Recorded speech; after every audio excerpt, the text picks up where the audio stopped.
미술가 위인전 신사임당 비단 치마에 그린 포도송이.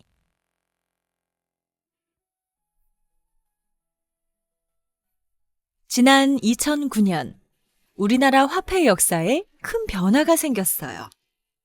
사상 최고 금액인 5만 원짜리 지폐가 발행되었지요. 그 화폐가 세상에 나오기까지 이런저런 우여곡절이 적지 않았어요.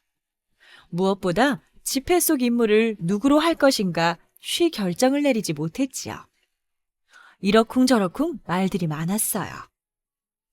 우리나라 화폐의 인물은 모조리 남성들 뿐입니다. 이번에는 꼭 여성 위인으로 정합시다. 그래도 거기까지는 별다른 어려움이 없었어요. 여성 위인 중에 누구를 선택하느냐로 다시 시끄러워졌지요. 선동여왕이 좋습니다. 우리 역사상 최초의 여왕이니까요. 무슨 소리예요? 조국의 광복을 위해 만세 운동을 벌이다 숨진 유관순 열사를 기념해야 합니다. 그렇게 몇 날 며칠 토론과 설문조사를 한 끝에 5만 원짜리 지폐 속 인물로 결정된 위인은 신사임당이었어요. 신사임당은 뛰어난 문화 예술인이며 시대의 한계를 극복한 진취적 여성이라는 상징성이 있습니다. 화폐 발행을 담당한 한국은행은 이렇게 선정 이유를 밝혔어요. 대부분의 국민들도 그 말에 공감했지요. 그럼 신사임당은 과연 어떤 위인이었을까요? 만약 그녀를 율곡 이이의 어머니로만 알고 있다면 옳지 않아요. 그녀는 조선시대 최고의 화가들 중 한 사람이니까요. 화가 신사임당에 관한 일화를 한번 살펴볼까요? 어느 날 신사임당이 잔치집에 초대를 받았어요. 오랜만에 여러 부인들과 어울려 이야기를 나누고 있는데 갑자기 부엌에서 한 여인의 비명소리가 들려왔어요. 아휴, 이 노릇을 어째? 곧이어 사람들이 몰려들어 웅성거리기 시작했지요.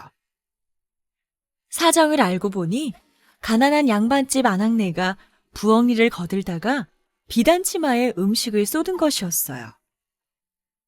그 아낙네는 몹시 당황한 얼굴로 울먹거렸지요. 이 치마는 진사 때 부인께 빌려 입은 것인데 어떡하면 좋아?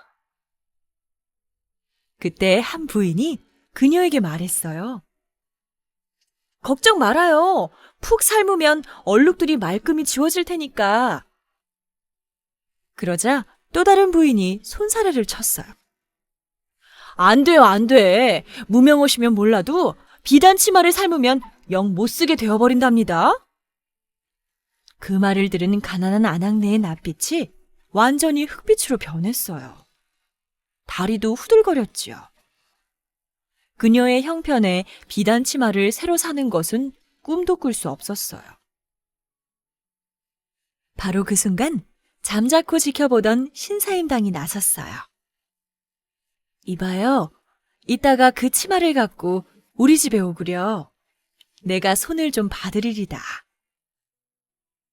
아니, 어떻게... 가난한 아낙네는 걱정 반 기대 반으로 가슴이 콩닥거렸어요. 곁에 있던 다른 사람들은 고개를 갸웃거렸지요. 저 부인이 재주가 많다는 이야기는 들었지만 대체 어쩌려고? 그러거나 말거나 신사임당은 잔잔히 미소를 지을 따름이었어요. 그날 저녁 가난한 아낙네는 얼룩진 비단 치마를 벗어들고 허둥지둥 신사임당을 찾아왔어요. 어서 오세요. 치마는 가져왔죠? 신사임당은 반갑게 그녀를 맞으며 치마를 받아들었어요. 웬일인지 방 안에는 그림 그리는 도구들이 준비되어 있었지요. 신사임당은 치마를 널찍하게 펼치더니 붓을 들고 그 위에 쓱쓱 그림을 그리기 시작했어요. 가난한 아낙네는 화들짝 놀라 두 눈이 등잔만큼 커졌죠. 도대체 어쩌려고 이러세요? 그러자 신사임당이 태연한 목소리로 그녀를 달랬어요. 걱정 말고 잠깐만 기다려봐요. 내가 이 치마에 예쁜 그림을 그려줄게요. 그러면서 신사임당은 붓으로 먹물을 듬뿍 찍어가며 계속 그림을 그려나갔어요. 싱싱한 포도 넝쿨이었죠.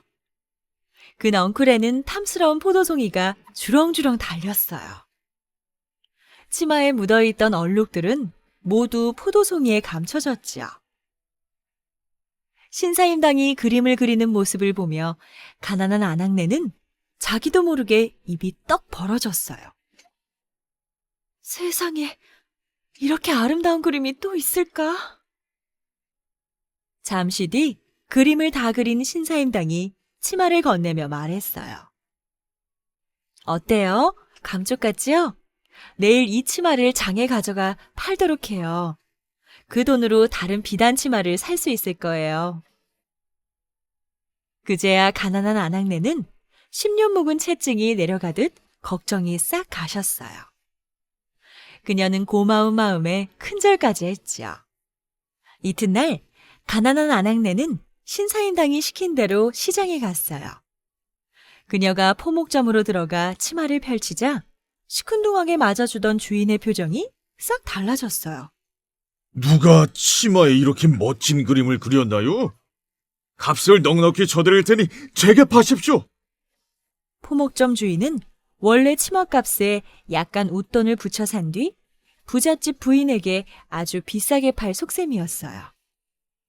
그때 막 가게 안으로 들어오던 귀부인이 치마를 보고 말했죠.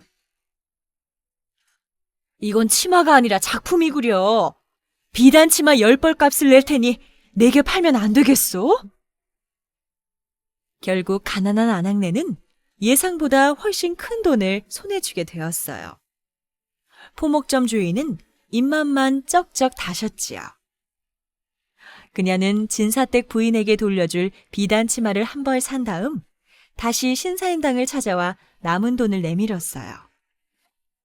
그런데 신사임당은 그 돈을 받지 않았지요. 이 돈은 내 것이 아닙니다. 가져가서 살림에 보태도록 해요. 그 말에 감격한 가난한 아낙네의 두 볼에 눈물이 흘러내렸어요. 신사임당의 그림 시력에 관한 일화는 그뿐만이 아니에요. 한 번은 신사임당이 마당을 거닐다 작은 풀벌레들을 보았지요. 요 귀여운 생명들이 꼬물거리는 것 좀 봐. 신사임당은 여느 때처럼 붓을 들어 그것을 그림으로 그렸어요.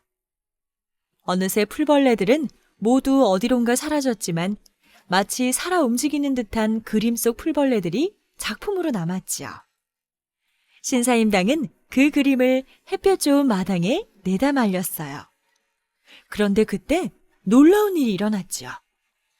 아, 글쎄, 마당에서 놀고 있던 닭들이 우르르 달려와 꼬꼬대 꽂고 그림을 마구 쪼아대는 게 아니겠어요? 닭들이 그림 속 풀벌레들을 진짜로 착각한 것이었지요. 신 씨의 그림은 부녀자의 것이라며 가벼이 여길 것이 아니다. 또 그림이 부녀자에게 어울리지 않는다는 말도 할 수 없다. 이것은 어수권이라는 학자가 신사임당을 칭찬하며 한 말이에요. 남녀의 역할을 엄격히 구분했던 조선 사회에서 신사임당은 여성의 재능을 소중히 여기도록 한 선구자였지요.